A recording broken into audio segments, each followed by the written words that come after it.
Barrister সুমনের পাশে দাঁড়িয়ে লাবণ্যময়ী হাসি দিয়ে ভাইরাল। অবশেষে মুখ খুললেন পিয়া জান্নাতুল। দেশের শোবিজ অঙ্গনে পরিচিত নাম পিয়া জান্নাতুল। মডেল, অভিনেত্রী ও আইনজীবী, তিন পরিচয়ে জনপ্রিয় তিনি। পাশাপাশি স্পষ্ট বক্তা হিসেবেও তার পরিচিতি রয়েছে।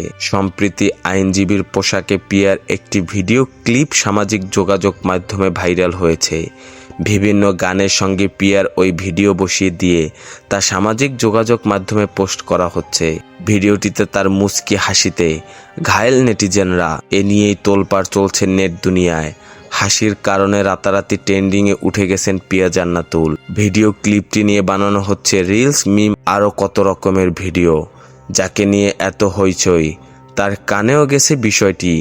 গণমাধ্যমে দেওয়া এক প্রতিক্রিয়ায় অভিনেত্রী বলেন, আমি স্রোতে গা ভাসিয়ে দিচ্ছি না, কারণ আমি বুঝি যারা 2 সেকেন্ডে উপরে উঠাতে পারে তারা পরে 1 সেকেন্ডেই নামিয়ে ফেলতে পারে।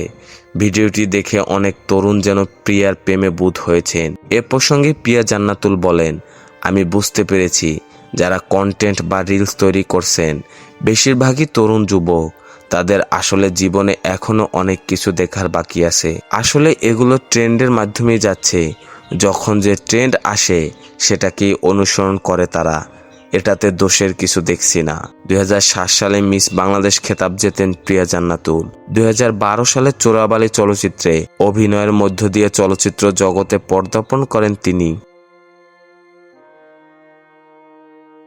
বিনোদন জগতের সকল আপডেট পেতে আমাদের ইউটিউব চ্যানেলটি সাবস্ক্রাইব এবং ফেসবুক পেজটি ফলো দিয়ে লাইক, কমেন্ট, শেয়ার করে আমাদের সাথে যুক্ত থাকুন। ধন্যবাদ।